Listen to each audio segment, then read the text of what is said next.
boyacense arribó a Guayaquil para la lucha contra el narcotráfico, crimen organizado, trata de personas y contrabando. Presidente Lenín Moreno firmó un acuerdo de ayuda económica reembolsable con Japón por $70 millones. Prisión preventiva para pastor evangélico acusado del plagio y desaparición de Juliana Campoverde, reportada como desaparecida en julio del 2012. En lo internacional, al menos 11 muertos y más de 300 heridos por el paso del tifón Jebi por Japón, mientras que un terremoto de 6.7 grados sacudió edificios en el país asiático. Además, la guerrilla del ELN liberó a 3 militares secuestrados en Colombia.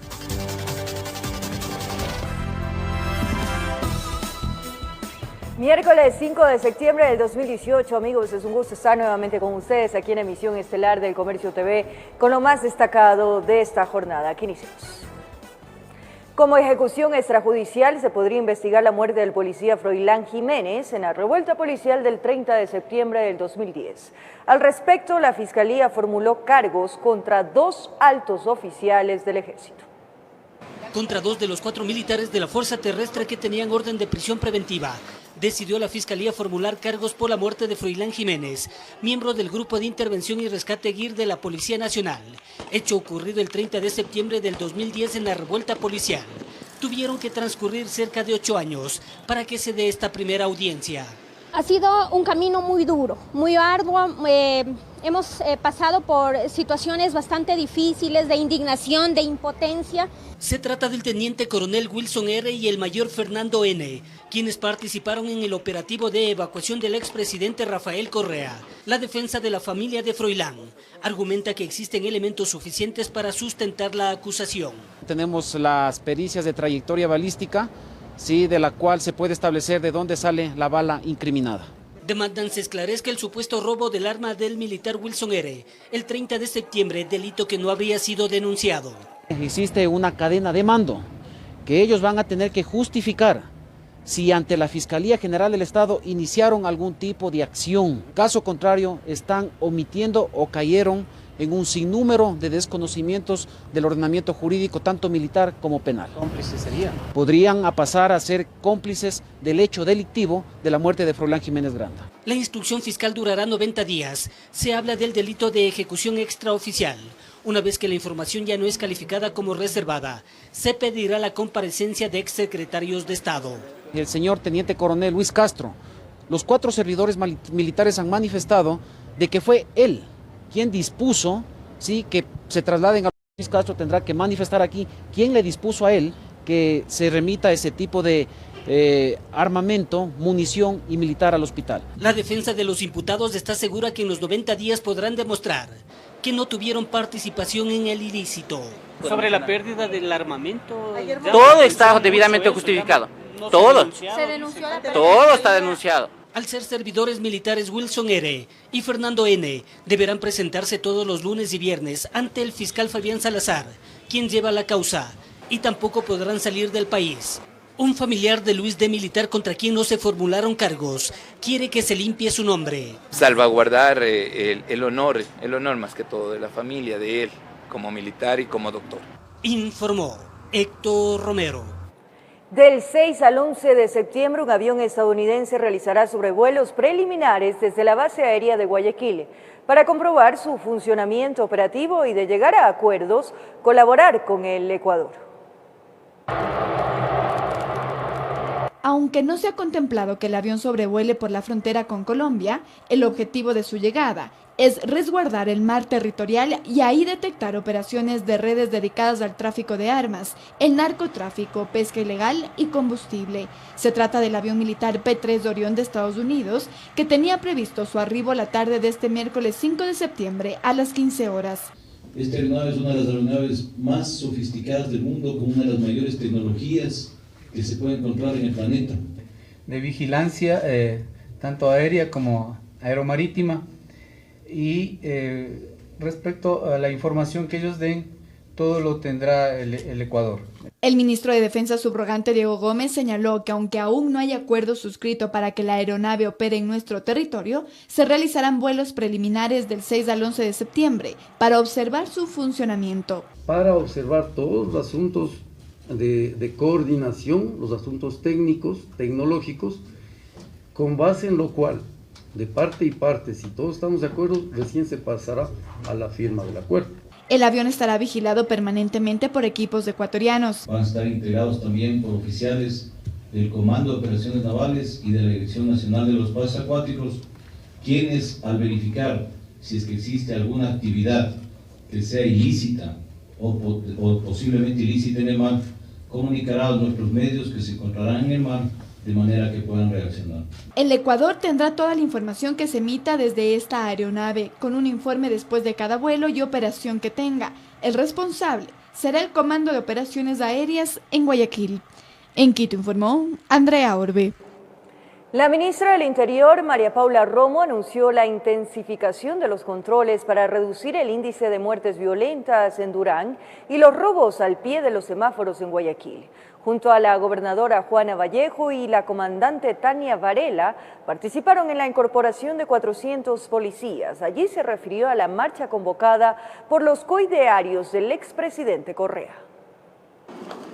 Tras los últimos asesinatos cometidos en Durán, se estrena en el cargo con la entrega de 400 policías en la VC del Comando Zonal 5, advirtiendo que la seguridad ciudadana estará en buenas manos.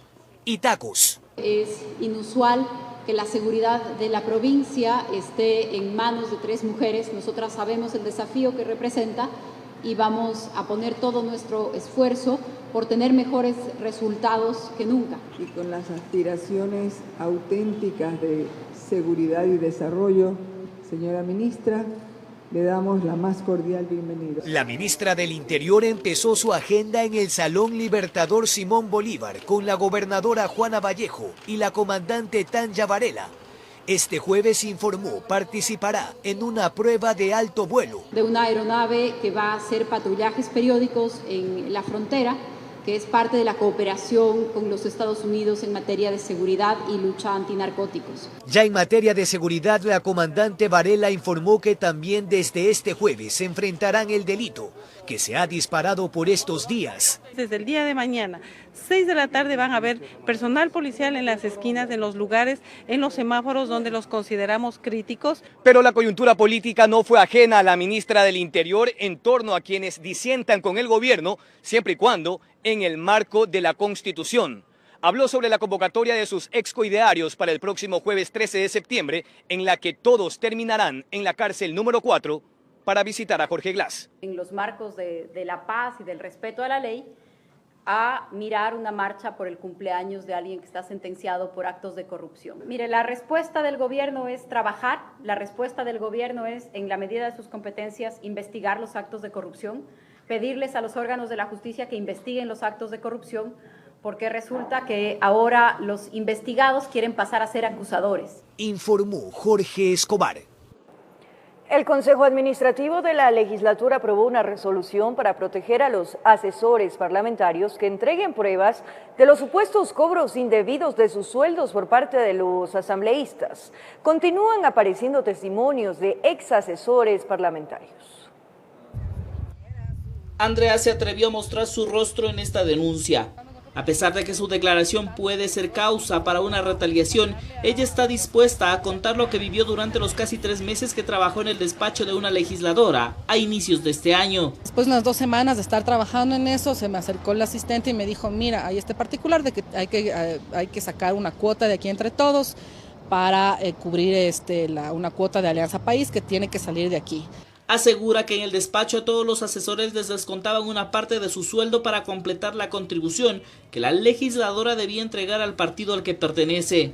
Pero nunca los llegué a pagar. Yo trabajé 2 meses y medio y no les di un centavo. Siempre me negué y por eso de hecho salí, porque ya me empezaron a presionar que por qué no pago. Porque ella en ese entonces estaba cambiando de vehículo, entonces movilizaba en taxi, lógicamente. Entonces había que costear eso como sea, de donde sea y pagarle la movilización. Tenemos chats donde nos dicen exfuncionarios que han tenido que pagar la cuota de un asesor que contratan y que no trabaja y que con esa cuota con ese sueldo pagan la cuota del carro, que les entregan las listas del supermercado y que hay pedidos que fluctúan entre los 100, 200, 500 hasta los $1000.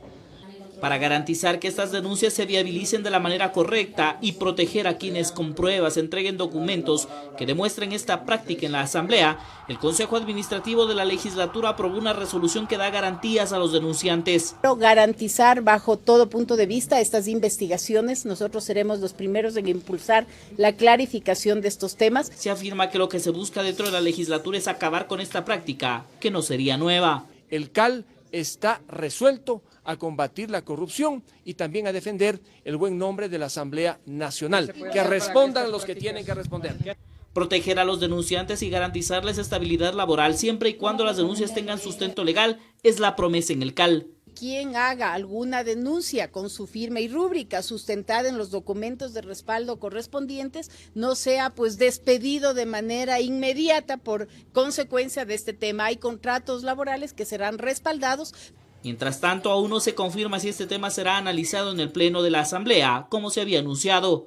En todo caso, el tema de los cobros indebidos por parte de asambleístas a sus asesores toma fuerza dentro de la Asamblea, a la espera de que estas denuncias puedan ser aclaradas y los posibles culpables respondan ante este caso de corrupción. Informó Javier Gallo.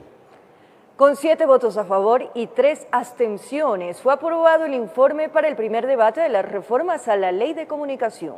Entre otras cosas, esta reforma concreta la desaparición de la Supercom y de la figura del linchamiento mediático. Además, abren paso para la autorregulación de los medios de comunicación.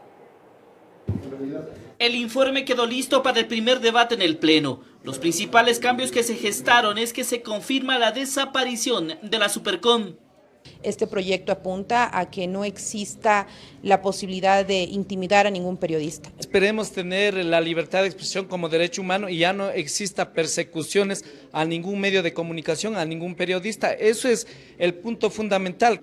Aunque se había anunciado que las atribuciones pasarían a la Defensoría del Pueblo, finalmente se tomó la decisión de que el Cordicom asuma las principales funciones de la extinta Supercom. Esta no es un proyecto de ley que sanciona, sino que permite obviamente que se pueda ejercer trabajo periodístico de manera independiente. Lo que se ha tratado de hacer, al menos esta ha sido mi postura, es que las atribuciones que inicialmente estaban para la Supercom, de acuerdo a la Ley Orgánica de Comunicación actual, puedan ser dadas, en este caso, al Cordicom. Además, se abre la posibilidad de que los medios se autorregulen y que ya no existe un articulado que contenga sanciones. Se está exigiendo de que exista la autorregulación de los medios. Aún, por ejemplo, quedan las normas deontológicas, que es un tema que lamentablemente en el pasado fue para perseguir o cerrar medios de comunicación.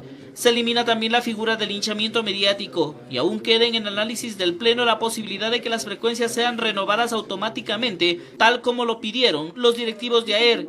En este tema hay discrepancias. La Constitución es clarísima, habla de concursos, no podemos irnos en contra de la Constitución. En este caso va a servir justamente para elevar el debate. Además, en el informe se incluye la reorganización del Cordicom con mayores integrantes, con voz y voto, además de la inclusión de los representantes de los medios de comunicación. Se espera que tras la aprobación del informe este sea elevado al Pleno para el primer debate la próxima semana. Informó Javier Gallo. La mañana de este miércoles, el activista político César Montúfar acudió a la Fiscalía General del Estado para rendir su versión en torno a la indagación previa por el presunto delito de cohecho relacionado al caso Odebrecht, en el cual son investigados el ex vicepresidente Jorge Glass y su tío Ricardo Rivera, quienes cumplen una sentencia de 6 años de prisión por asociación ilícita. Montúfar asegura que con todos los elementos que habría entregado durante esta comparecencia, el organismo debería pasar la etapa de formulación de cargos, vinculando además al expresidente Correa. Que en este caso se vincule por cohecho también al expresidente Correa y a la empresa Odebrecht.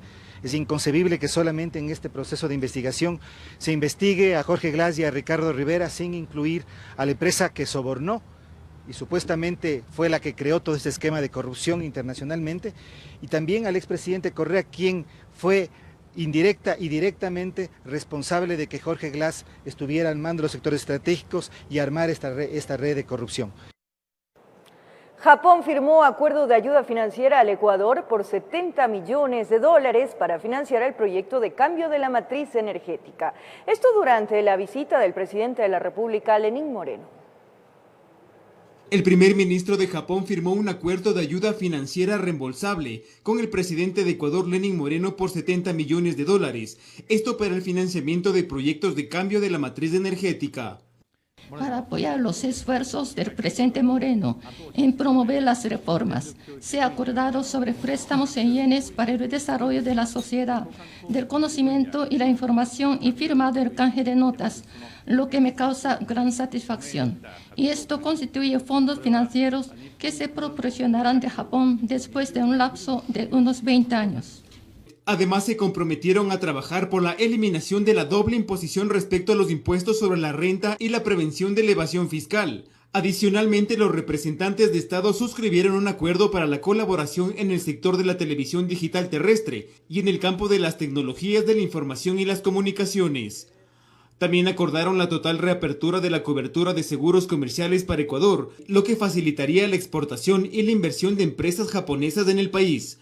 Durante la reunión, el presidente Moreno expresó su solidaridad con el pueblo japonés por las víctimas del tifón que afectó al país insular en los últimos días. Nuestra preocupación y nuestra solidaridad con todas las víctimas del tifón que empezó el día lunes y que lastimosamente ha causado muchos daños. Este jueves el primer mandatario mantendrá una reunión de trabajo con empresarios japoneses, a quienes presentará proyectos de inversión en Ecuador. El jefe de Estado expondrá los incentivos y ventajas que ha implementado el gobierno nacional para garantizar la seguridad jurídica en el ámbito comercial. Con la realización de Marco Ruiz, informó Edison Saavedra. Varios representantes del movimiento denominado Revolución Ciudadana presentaron un pedido de medidas cautelares ante la CIDH. La solicitud se basó en un supuesto bloqueo político. Esta información les tendremos más adelante, porque ahora les vamos a comentar, amigos televidentes, en otro tema precisamente que tenemos que decirles que la Defensoría del Pueblo y la organización feminista Surcuna precisamente presentaron una petición de protección a favor de la nacionalidad zapara. Dicen que el recurso busca evitar la violencia y el genocidio de la comunidad. En el complejo judicial norte de Quito fue puesta la demanda de medida cautelar. La defensora del pueblo, Gina Benavides, realizó la gestión y explica que la solicitud es a favor de los dirigentes de la nacionalidad zapara, pues dicen han recibido amenazas violentas por conflictos dentro de esta comunidad. Ellos han sido objeto de procesos de intimidación y de amenaza que atentan a su derecho a la integridad y a la vida. La preocupación crece sobre todo por la situación de las mujeres. Sobre la dirigente del Consejo de Gobierno se ciernen graves amenazas. Ella ha sido víctima de hostigamientos. También existe como antecedente el hecho de que hace algunos meses se registró una muerte violenta de una mujer zápara en condiciones que no han sido esclarecidas. La acción de protección fue solicitada al Ministerio de Justicia para su intervención, pero también a la Secretaría de Nacionalidad de Gestión de la Política, en donde no constaría la inscripción oficial de los actuales dirigentes de esta nacionalidad. Este Consejo de Gobierno legítimamente nombrado y siguiendo las prácticas ancestrales de este pueblo y esta nación. Queremos que se respete el derecho a la autodeterminación de ese pueblo y que se garantice que no haya intromisión de actores externos a la nación zápara para que efectivamente se establezca el tema de estos procesos de división. La nacionalidad zápara es una de las 7 comunidades indígenas de la provincia de Pastaza, considerada como patrimonio del Ecuador. Es uno de los pueblos que está en camino a la extinción y que necesita la mayor protección, una protección reforzada. Las medidas cautelares solicitadas deberán ser evaluadas y diseñadas específicamente para esta comunidad, de tal manera que no se viole su identidad cultural ni sus costumbres ancestrales. Informó Carolina Basante.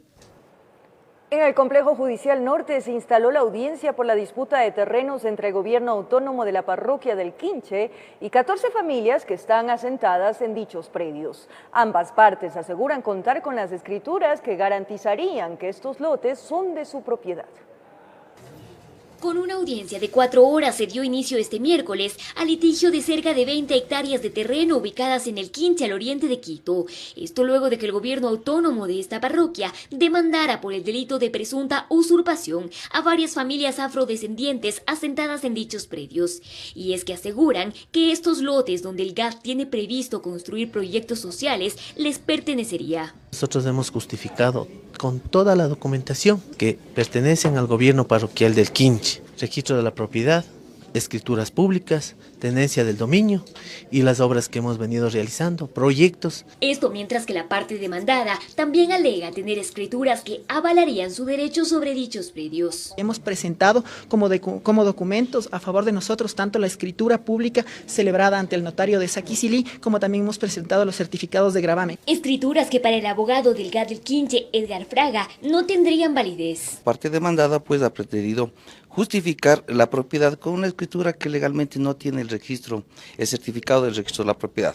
Eso es un argumento que carece de eficacia jurídica, toda vez de que para poder demostrar efectivamente la existencia, la validez de esas escrituras públicas debería estar un perito que reconozca efectivamente si las escrituras son válidas o si es que tienen algún vicio de falsificación. Los terrenos en disputa habrían sido de propiedad de una persona que no contaba con familia y falleció, pasando así a manos del Estado, quien luego entregó al Ministerio de Defensa, quien a su vez por la ley que se encontraba vigente de desarrollo agrario, misma que en uno de sus articulados determinaba que las tierras rurales no podían estar en manos de instituciones del Estado, salvo que sea el Ministerio de Agricultura y Ganadería, a quien posterior le fueron adjudicadas. En el año 2005 y 2006, pues estas tierras se entregaron a un ciudadano de ahí del Quinche, y las mismas que fueron revertidas a los 5 meses de haber sido entregados, en el 2006 mismo. Nosotros tenemos una escritura pública del año 2008 en la cual se demuestra que efectivamente estos predios habían pasado del Ministerio de Defensa al MAGAP y posteriormente se realizó una adjudicación en la cual se le entregó a mi defendido el señor Byron Anangonó. Luego de presentar todos estos alegatos, la audiencia fue suspendida y se prevé retomarla en 15 días. En Quito informó Adriana Rojas. En Quito, al pastor evangélico Jonathan C. se le dictó orden de prisión preventiva por 90 días como parte de la instrucción fiscal por la desaparición de una joven de 19 años de edad en el 2012, fecha desde la cual iniciaron las investigaciones. Juliana Campoverde es hija de un asambleísta. Fue el 7 de julio del 2012 que Juliana Campoverde, de 19 años de edad, desapareció en el sur de Quito, tras despedirse de su madre y caminar unas pocas cuadras para dirigirse a su trabajo. 6 años ha durado la investigación, tiempo perdido para Beatriz Rodríguez, quien tomó la defensa de la familia de la joven. Durante 6 años pasó el caso por 12 fiscales. 12 fiscales, los cuales no hicieron nada. Actualmente, la fiscal que está ahora ha hecho las cosas con vehemencia, se felicita su trabajo y se ha podido encontrar ciertos indicios de relevancia para el caso que han hecho sospechar aún más del cometimiento de este delito. Juliana asistía a una iglesia evangélica y es precisamente al pastor evangélico Jonathan C., a quien se lo responsabiliza de la desaparición y posible muerte de la fémina. Aparentemente de un computador del religioso se habría comunicado Juliana por última vez. Y también el reconocimiento de la creación de una cuenta falsa de Facebook en donde tenían contacto con ella y fue la última persona y ya reconoció y se reconoció que ya está eso develado hace mucho tiempo que fue por medio de este pastor. Se habla de un supuesto sueño de un pastor donde Dios le habría revelado que Campoverde tenía que casarse con el hermano que estaba a cargo de las jóvenes de la iglesia. Sería lo que asustó a Juliana para alejarse de ellos. El asambleísta Salón Campoverde es el padre de la desaparecida. Posiblemente a lo mejor se enamoró, se obsesionó, yo no sé qué pasó con este señor, es que la verdad su mente se distorsionó, no la tiene lúcida. Definitivamente no entiendo nada qué es lo que pasó. El pastor fue detenido la madrugada de este miércoles y en horas de la tarde luego de tomarle la versión. Se le dictó orden de prisión preventiva como parte de la instrucción fiscal por 90 días. El teléfono de Juliana Campoverde fue desarmado, sacado su chip y que este chip aparece en el teléfono celular del señor Jonathan C., quién era su pastor y quién era su líder espiritual. Fiscalía está imputando que el señor Jonathan C. mantiene oculta en algún lugar el paradero y el cuerpo de la señorita Juliana C. 90 días en los cuales se deberá comprobar la responsabilidad o inocencia del pastor antes que pueda ser llamado a juicio, informó Héctor Romero. Como lo anunciamos, varios representantes del movimiento denominado Revolución Ciudadana presentaron un pedido de medidas cautelares ante la CIDH. La solicitud se basó en un supuesto bloqueo político. Denunciar un supuesto bloqueo de participación política fue el objetivo del viaje a los Estados Unidos realizado por un grupo de legisladores del movimiento denominado Revolución Ciudadana. Durante la visita, los asambleístas se reunieron con varios representantes de organismos internacionales como la OEA y la CIDH. Hemos introducido en la OEA medidas cautelares para que pueda existir nuestra organización política. El pedido de medidas cautelares se habría solicitado tras la negativa por parte del organismo electoral encargado del trámite de inscripción del partido político. Consideramos que tenemos un bloqueo político luego de que de 3 intentos se nos ha denegado la posibilidad de tener una organización política. Como parte de la agenda cumplida en los Estados Unidos, los legisladores denunciaron ante instancias internacionales defensoras de los derechos humanos presuntas persecuciones a algunos integrantes de este movimiento político. El expresidente Rafael Correa, perseguido por la justicia, acusado sin ningún fundamento en el caso Balda y en este momento con orden de prisión preventiva por parte de una jueza. Antes de retornar al país, los funcionarios se reunieron con la comunidad migrante radicada en Nueva York, informó Sofía Vintimilla. Momento de nuestra primera. De regreso en el Comercio TV, gracias por su sintonía. Agentes de la DINASED trabajan para ubicar a quien sería el autor material del crimen de David Ramos, cuyo cuerpo fue encontrado sepultado en el subsuelo de un edificio. La víctima fue asesinada de un golpe en la cabeza. 13 días duraron lo que intentó convertirse en el crimen perfecto. El cuerpo de David Ramos Almeida, de 55 años de edad, fue encontrado sepultado en el subterráneo de un edificio recién construido. El director de la DINASED, Víctor Arauz, reiteró que el asesinato se debió a una mala negociación. De por medio habría $100,000 en conflicto. Una venta de un departamento, eran socios estas dos personas. El presunto autor intelectual responde a los nombres de Edison Romo Pico, quien sería su socio comercial. En medio de la investigación salió a la luz que el sospechoso es tío por parte de padre del desaparecido David Romo, información que fue confirmada por las autoridades. En este momento el señor se encuentra con orden de prisión preventiva y se encuentra ya iniciado un proceso penal en contra del señor por el delito de asesinato. De su parte, el fiscal de Pichincha, Jorge Flores, indicó que si bien hubo la contratación de un supuesto extranjero para cometer el crimen, hay evidencias que del asesinato también participó aparentemente Romo Pico, es decir, estuvo presente el día del macabro hecho y habría ayudado a sepultar el cuerpo. Contrata a la persona, pero trabajan juntos los dos en ocasionar la muerte. Por eso se vuelve un asesinato, no sería un sicariato, sino un asesinato. El supuesto autor intelectual habría revelado información importante de quién acabó con la vida de su socio, el monto que canceló. La policía trabaja para lograr su ubicación, aunque no revelaron detalles. Bueno, dentro de la investigación se determinará la identidad de esta persona y los trabajos complementarios que va a realizar la Policía Nacional y la DINASED será la ubicación, en este caso, de este individuo. Edison Romo cuenta con prisión preventiva. Se aperturó 90 días de instrucción fiscal. Y tratar también, dentro de estos 90 días, encontrar los otros participantes de este horrendo crimen. Reunión macabra donde el fantasma de la muerte seguramente no dejó en paz la conciencia de quien habría planificado el asesinato. En Quito informó Iván Casamen. 2 mujeres de nacionalidad colombiana fueron detenidas tras un operativo policial. Ellas tenían en su poder sustancias prohibidas adheridas a su cuerpo. El hecho sucedió en Santo Domingo de los Ángeles. Durante un operativo de control en ejes viales, elementos de la Policía Nacional encontraron a 2 ciudadanas de nacionalidad colombiana que viajaban con sustancias sujetas a fiscalización. En el registro le encontraron en su cuerpo, envueltas en su cuerpo, en el abdomen precisamente. Tienen toditos como chaleco. El bus interprovincial en el que se desplazaban las mujeres cubría la ruta Quito-Huaquillas. Sin embargo, de acuerdo a los pasajeros, ellas subieron al bus en Santo Domingo. Cogieron las maletas, todos subieron, se sentaron en el asiento.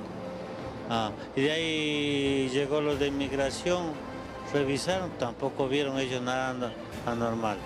Aquí que entramos, aquí sí le veo a la chica que estaba muy gorda. No, subieron con toda normalidad las señoras, lo único que se notó extraño que venían un poco con ropa un poco más ancha y... Llamaba la atención eso. La atención eso, y ya pues en este lugar de aquí hicieron la respectiva detención a todos los ciudadanos y las encontraron con ese...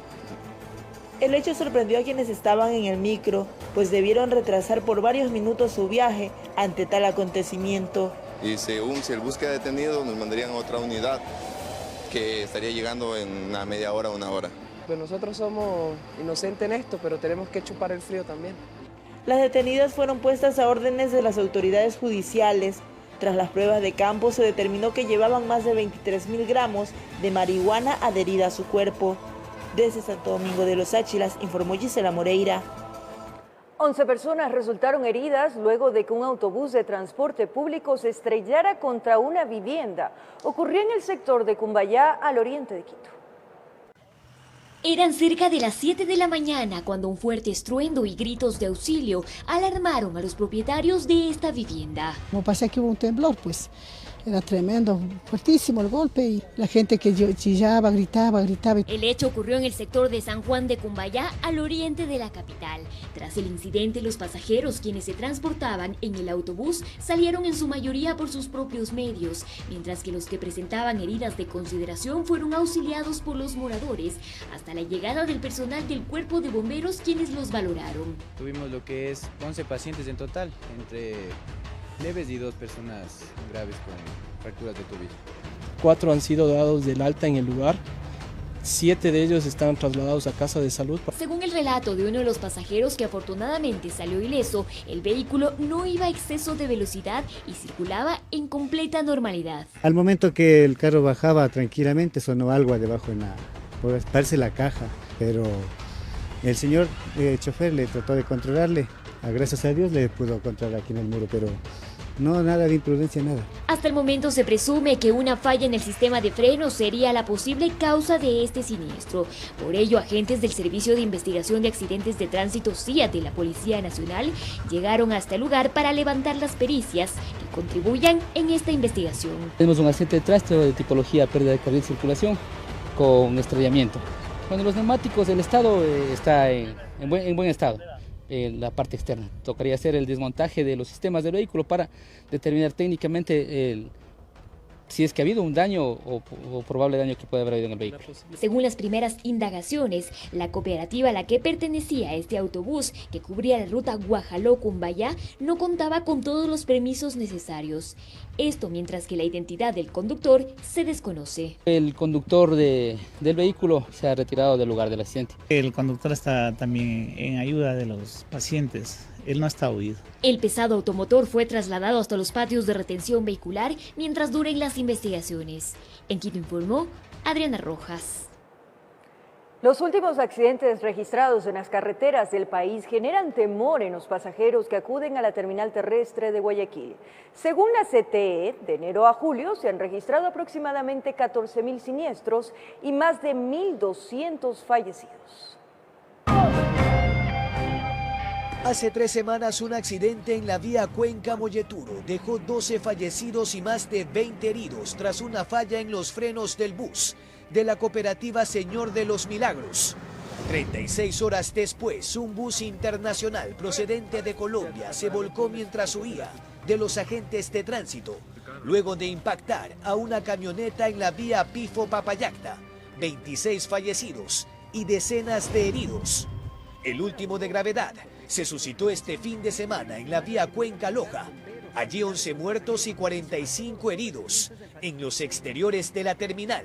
No pocos afirman que viajan con el corazón en la boca. Con un hilo allá o otro hilo acá. Va a la defensiva, porque cualquier rato viene menos pensado. Llegó la hora y se terminó todo. Por ejemplo, uno anda embriagado otros andan con mala noche. En sí, eres el responsable de la unidad y responsable de todas las vidas que él transporta. En las 7 provincias bajo la jurisdicción de la Comisión de Tránsito del Ecuador hay 615 velocímetros. De acuerdo a sus estadísticas, de enero a julio se han suscitado 14.627 siniestros, 1.214 fallecidos y más de 11.000 heridos. Pero ya no es el exceso de velocidad la causa principal. El agotamiento, el cansancio, cuántas horas están conduciendo, cuántas horas ellos descansan. Entonces, esas estadísticas que no se las tienen es lo que estamos ocultando para poder mejorar. Por ello le han planteado a la Asamblea Nacional que analiza las modificaciones a la ley de tránsito, incluya la obligatoriedad. Tiene que haber allí 2 conductores, uno que alterne allí y que no se tire todo la travesía a un solo conductor, que le oriente a Guayaquil a Quito. De ahí la urgente necesidad de trabajar en la cultura vial y una permanente capacitación a los conductores para que las vías no sigan extendiéndose como escenas de la barbarie nacional, informó Jorge Escobar. Pasajero que viajaba en un bus interprovincial fue detenido por transportar arma de fuego de forma clandestina. El operativo se realizó en la vía Santo Domingo-Quinindé. En la mochila cargaba una subametralladora de fabricación brasilera. De lo que saben y los seguimientos, el individuo abordó la unidad interprovincial en la terminal de Santo Domingo. El bus salió con destino a Esmeraldas. El sospechoso llevaba una mochila como equipaje de mano. Agentes de la unidad de inteligencia penitenciaria no se despegaron del bus y en el control policial del sector conocido como Marujita, con colaboración de Servicio Urbano, organizaron un operativo para detener el viaje del misterioso pasajero. Teníamos conocimiento que iban a transportar armas de fuego a la provincia de Esmeraldas, al cantón de San Lorenzo. Sabían a quién buscaban y se fueron directo al asiento que ocupaba. Lo bajaron de la unidad para revisar la mochila y envuelta en telas encontraron una subametralladora de fabricación extranjera, además de su respectiva alimentadora con capacidad para 30 municiones 9 milímetros. Y el destino era ser comercializada en el mercado negro dentro de la ciudad y así poder utilizar los delincuentes en hechos delictivos. Las investigaciones determinarán si la subametralladora ya tenía comprador o quién era el contacto en la zona de frontera. Considerando que se trata de un arma de fácil comercialización en el mercado negro, todo apunta a que viajaba a realizar la entrega y cerrar el negocio, es decir, a finiquitar el tema económico. El arma fue trasladada, de hecho, a los patios de la Policía Judicial. Van a realizar las pruebas de campo para determinar si esta fue utilizada en otros hechos delictivos. El supuesto dueño de la subametralladora no tenía papel o documento alguno de la legal procedencia del arma de fuego, tampoco el permiso de tenencia, peor de porte. Por varios minutos los pasajeros de la unidad interprovincial se vieron obligados a detener el viaje, pero luego de las diligencias respectivas, el bus siguió su camino. En Quito informó Iván Casamen. Del cine, nos despedimos, amigos, agradeciéndoles su compañía, cariño, pero sobre todo sintonía. Un abrazo grande para todos.